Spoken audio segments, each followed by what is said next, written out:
भारत माता की, भारत माता की. सगळ्यांना भूका लागलेली दिसत आहे. परत एकदा भारत माता की.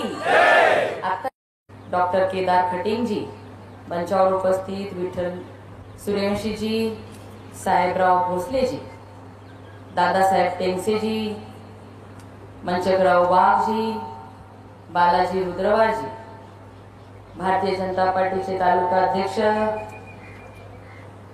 देवा शिंदेजी, पांडुरंग बनसोडेजी, आमचे बाबांचे जुने सहकारी,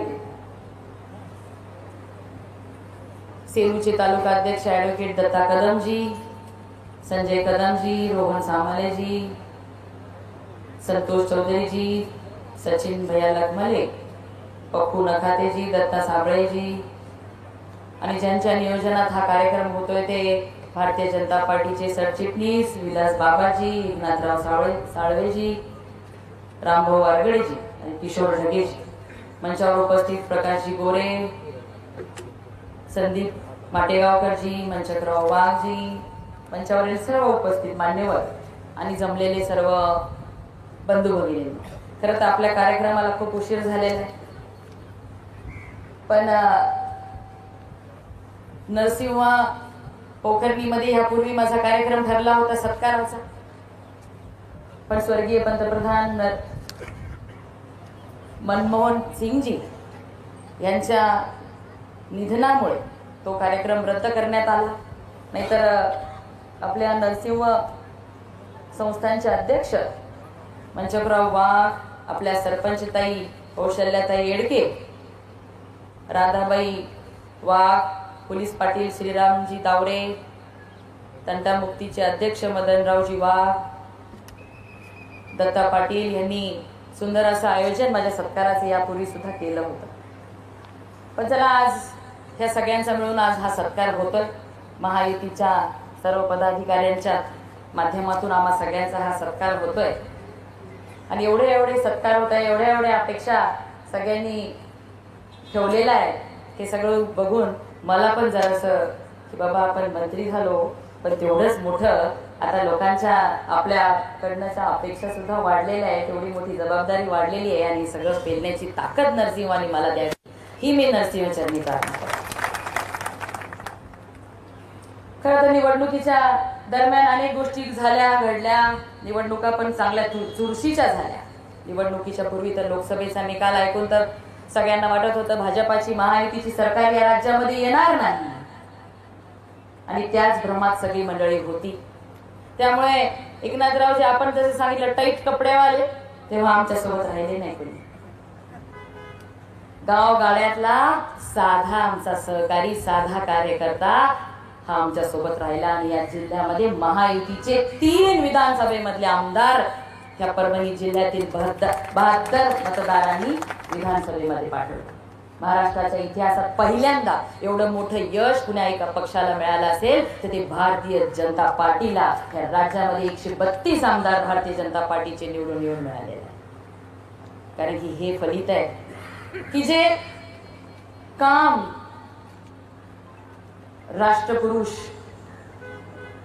आपण ज्यांना म्हणतो, आज जगावरती जे नेतृत्व करतायत, जगामधले सर्वात लोकप्रिय असे नेते म्हणून ज्यांना आपण संबोधतो आणि ते आपल्या देशाचे पंतप्रधान आहेत म्हणून आपल्याला सुद्धा गर्व वाटतो, ते आदरणीय नरेंद्र मोदीजींच्या कामाची पावती म्हणत. आणि राज्यामध्ये सुद्धा आदरणीय मुख्यमंत्री देवेंद्र फडणवीस साहेबांनी जे काम त्यांच्या पहिल्या मुख्यमंत्री पदाच्या कार्यकाळामध्ये केलं, त्यांना अनेक लोकांनी नाना त्या पद्धतीने बोलले, त्यांना हिनवलं, पण तरी देखील संयम न डगमगता त्यांनी प्रामाणिकपणे काम करत राहिले. आणि या राज्यासाठी, या मराठवाड्यासाठी मला चांगलं करायचंय हाच नेहमी ध्येय ध्यास मनाशी लावत त्यांनी प्रत्येक आव्हानाला पुढे गेले आणि या राज्यामध्ये परत एकदा एवढ्या मोठ्या थम्पिंग मेजॉरिटीनी मुख्यमंत्री पदाची शपथ घेतली. कारण की नेहमी त्यांना तुम्ही बघितलं मधल्या काळामध्ये काय काय म्हणून त्यांना ट्रोल केलं, त्यांच्या पत्नीला सुद्धा घाणेरड्या खालच्या शब्दामध्ये ट्रोल केलं गेलं, पण देवेंद्रजींनी संयम तुटू दिला नाही आणि ह्या राज्याला, ह्या जनतेला परत एकदा दाखवून दिलं की ह्या राज्याचं भविष्य कुणाच्या हातामध्ये आहे, तर भारतीय जनता पार्टीच्या. आणि तेही डबल इंजिनचं सरकार आल्यामुळे केंद्रामध्ये नरेंद्र मोदीजी पंतप्रधान आहेत आणि राज्यामध्ये सुद्धा भाजपाचा मुख्यमंत्री देवेंद्र फडणवीसांसारखं नेतृत्व आहे. त्यामुळे आता आपला प्रगती, आपली विकास रुकणार नाही. आणि एकनाथरावांनी सांगितलं की आपल्या परभणीचा इतिहास असा आहे, सरपंच एकाचा तर पंचायत समिती दुसऱ्याची, जिल्हा परिषद तिसऱ्याची, आमदार कोणाचा, वर सत्ता कोणाची. एकनाथरावजी त्यांनी काही फरक पडत नाही. पण दुर्दैव, माझी राजकीय जीवनाची सुरुवात ही जिल्हा परिषद सदस्य म्हणून झाली. राजेश दादासोबत मी 2012 पासून त्या राजकीय जीवनामध्ये काम करत आहे. दादांनी कधी बहीणबाईचा लाड केलेला मला आठवत नाही, कधीच नाही. आणि आता कुठे काकांनी म्हणून दाखवलं, जिल्हा परिषद सदस्य, राज्यमंत्री पदाचा ज्याला दर्जा. एवढे नशीबवान दादा, एवढे वर्ष जिल्हा परिषद अध्यक्ष त्यांच्या कुटुंबामध्ये राहिलं. खरंच भाग्य आहे की नाही विटेकर. सुरुवातीला माझ्या बाबांच्या सोबत आपले उत्तमरावजी विटेकर साहेब होते, त्याच्यानंतर आमच्या काकू होत्या, दादा होते. पण आज जे काही त्यांनी म्हणून दाखवलं नाही एकनाथरावजी, डीपीटीसीच्या संदर्भात असं झालं पाहिजे, तसं मला तर आश्चर्यच वाटलं. इतके दिवस गुट्टे काका मी बघते पहिल्या टर्म पासून डीपीटीसी मध्ये भांडतात, स्मशानभूम्या झाल्या पाहिजे. पण कधी आमच्या स्मशानभूमीला पैसे द्यायला पाहिजे म्हणून कोणाला कधी वाटलं नाही हो. नुसतं स्मशानभूमीकडे जाणारा रस्ता, स्मशानभूमीकडून गावाकडे येणारा रस्ता, ह्याच्यावरच पैसे डीपीटीसीतले गेले, जिल्हा परिषदेचे गेले.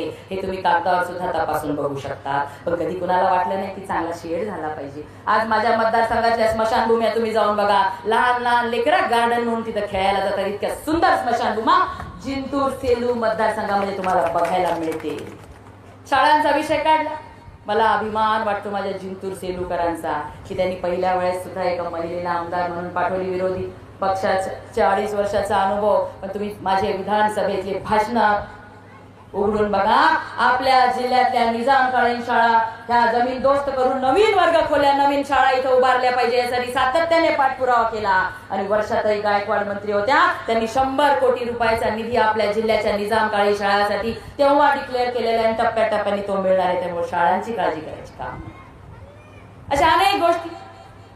पालकमंत्री पानन रस्त्याची योजना होती, साळवे साहेब तेव्हा कमी पालकमंत्री नव्हती, ती योजना बंद झाली. आता ती मातोश्री पानन रस्ता, आमच्या इथे तालुका अध्यक्ष दत्ताजी कदम त्यांच्या गावचा रस्ता जाऊन बघा. 24-25 लाख रुपये आपलं सरकार देत आहे केंद्रातला. इतके सुंदर टाकाटक रस्ते झालेले आहेत की जिल्हा परिषदच्या निधी, करोडो रुपयाचा निधी त्या रस्त्यावर गेला असेल. पण तो रस्ता आणि आमचा शेत रस्ता जाऊन बघा, तुम्हाला फरक दिसणार की नाही. पण चला, राजेशदादा तेव्हा वेगळ्या संगतीत होते म्हणून कदाचित जिल्ह्याचा भविष्याचा विकासाचा असल्या सगळ्या गोष्टींचा त्यांना विसर पडला होता. पण आता संगत आमची चांगली आहे आणि पालकमंत्री म्हणून मला जी माझ्या नेतृत्वाने जबाबदारी दिली आहे, खऱ्या अर्थाने आमच्या विचार परिवाराने डॉक्टर खटीक साहेब आहेत, जो विचार ह्या देशात, ह्या जिल्ह्याच्या प्रगतीसाठी, शेवटच्या घटकाच्या व्यक्तीला न्याय देण्यासाठी ही संधी मला जी दिलेली आहे त्याचा वापर प्रामाणिकपणे मी करेन. पण तुमच्या दोघांनाही सांगते, काही कठोर निर्णय आपल्याला घ्यावे लागतील, काही कठोर निर्णय घ्यावे लागतील जिल्ह्याच्या विकासाचे. आता जरी तुम्हाला ते चुकीचे वाटले तरी देखील भविष्यामध्ये त्या जिल्ह्याच्या साठीचे ही निर्णय योग्य होते हेच तुम्ही दोघंही म्हणाल. त्यामुळे सगळ्यांच्या समोर एकनाथरावजी तुमच्या समोर खास करून हे बोलतेय की काही निर्णय जे जिल्ह्याच्या हिताचे ते पालकमंत्री म्हणून मी घेणार आहे आणि मला खात्री आहे की दोघेही मला त्या निर्णयामध्ये साथ देणार आहे. आज बघा, पाथरीमध्ये कार्यक्रम होतोय, पोखरणीमध्ये कार्यक्रम होतोय. या ठिकाणी खऱ्या अर्थाने मराठवाड्याला लाभलेलं नेतृत्व म्हणजे मी म्हणते आदरणीय मोहन भाऊ फडांची आठवण झाल्याशिवाय राहत नाही. ज्या व्यक्तीने या पाथरी विधानसभेतल्या प्रत्येक कुटुंबातला मोठा भाऊ, मोठा मुलगा असल्यासारखं काम केलं, प्रत्येकाच्या आरोग्याची सेवा केली, 20,000च्या वर लोकांचे ऑपरेशन करून आणले. आणि स्वतःचा सख्खा मुलगा सुद्धा आई बाबू वयाने झाले तर कधी कोणाला विचारायला जात नाही. पानन रस्त्याचा विषय निघला, आमदार व्हायच्या आधीच मोहन भाऊच्या मित्रमंडळाने किती गावांमध्ये पानन रस्ते केले माझ्या भावांनो. पण दुर्दैवाने पाथरीवाल्यांनी त्यांना नाकारलं. काय हरकत नाही, जनता आहे, कधी इकडं कधी तिकडं जात असते, कधी चूक करत असते. पण चुकीची जाणीव सुद्धा त्यांना झाली असणार मागच्या 5 वर्ष. आज या ठिकाणी सांगितलं तीर्थक्षेत्र विकासासाठी आमच्या गुरुजींनी छान एक आराखडा बनवलेला आहे. पण दादा वाईट वाटतो, ज्या सांगी भांबळेला कसलं काही मंदिर नाही, काय नाही, आमच्या कवड धनला कसलं मंदिर नाही, काय नाही, तीर्थक्षेत्र आराखड्यातला तुम्ही आराखडा 15 वर्ष आकडा बघून घ्या, 10 करोड 15 करोड 20 करोडच्या वर गेला असणार. आणि आमच्या पोखरणीसाठी का नाही द्यावं वाटलं? तुमच्याच पातळी विधानसभेतलं होतं की नाही? तुम्ही सगळं लेखी आहे, हे सगळं आम्ही जे बोलते ते लेखी आहे. हे कुठं काही लपलेलं नाही, खोटं काही बोलत नाही. नरसिंहाच्या समोर कधीच खोटं बोलणार. पण चला, संगतीचं वाण होतं, पण आता चांगली संगत आहे. विचार परिवाराच्या, जिल्ह्यातल्या आपल्या विचार परिवाराच्या सोबत राहून ह्या जिल्ह्याच्या विकासासाठी हे एकच ध्येय आपण सर्वजण यापुढे ठेवू आणि जिल्ह्याचा विकास करण्यासाठी एकत्र येऊ, एका विचाराने काम करू. आता काही आमच्या लोकांनी इथे सांगितलं शक्तीपीठ तुम्ही काळजी करू नका, ते खातं माझ्याचकडे आहे, त्याच्यामुळे माझ्या जिल्हावासियांचं नुकसान होईल अशा पद्धतीचा निर्णय कधीही मी या सरकारला घेऊ देणार नाही. तुम्हाला हा विश्वास मिळतो. या ठिकाणी सांगितलं बाबासाहेबांनी शेतकरी आपले शेतकऱ्यांसाठी उभं आयुष्य त्यांनी या ठिकाणी झगडले. पण बघा, जेव्हापासून या देशाचे पंतप्रधान नरेंद्र मोदीजी झाले तेव्हापासून शेतकऱ्यांचा अभिमान स्वाभिमान वाढवण्याचं काम मोदीजींनी केलं. शेतकरी सन्मान योजना कुणी आणली का? या राज्यामध्ये सुद्धा मुख्यमंत्री देवेंद्र फडणवीस साहेब झाले, वीज माफ झाली, सबसिडीच्या योजना आणल्या, पोखरा अंतर्गत योजना आणल्या, नानाजी देशमुख संजीवनी योजना आणल्या, 60-70% सबसिडी आहेत. सिंचनासाठी मराठवाड्याचा झटणारा नेता म्हणजे देवेंद्र फडणवीस साहेब आहे. त्यामुळे शेतकऱ्यांना भरभरून देणारं हे सरकार आहे. बघा, भावांतर योजनेअंतर्गत आपल्याला पैसे जमा झालेले. तुम्ही शेतकऱ्याची पाठी कोरी करण्याचा या ठिकाणी उल्लेख केला, निश्चितच ते सुद्धा होईल, पण त्याच दृष्टीने शेतकऱ्यांनी सुद्धा त्यांची शेती केली पाहिजे. सगळं सरकार देत आहे, तरी आपण कुठं कमी पडतोय का हे सुद्धा शेतकऱ्यांनी तपासून बघितलं पाहिजे.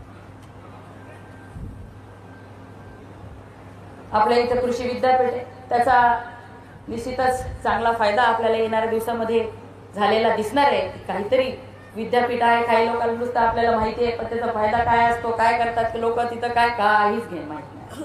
पण ते सुद्धा विद्यापीठ कशा पद्धतीने काम करू शकतं, त्याच्याकडून कशा पद्धतीने काम करून घेतलं पाहिजे हे सुद्धा आता आपल्याला येणाऱ्या दिवसामध्ये हळूहळू दिसणारच आहे.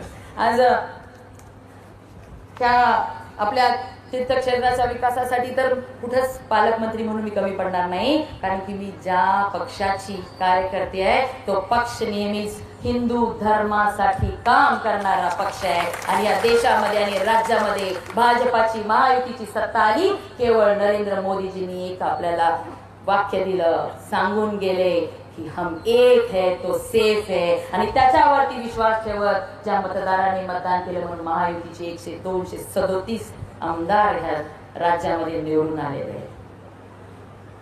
चांगलं काम करण्याचं ध्येय हे नेहमीच भाजपाच्या सगळ्या नेत्यांचं राहिलेलं आहे. आणि त्यांची कार्यकर्ती म्हणून निश्चितच आपल्या सगळ्यांच्यासाठी चांगलं काम करण्याचा शब्द तुम्हाला देते. ही दिदी पोखरणीवाल्यांनी पहिल्यापासून बघितली, आमचे दत्ताभाऊ हे सगळे पहिल्यापासून जशी आधीची दिदी होती तशीच आताची दिदी, काय मंत्री झाली तर फरक नाही.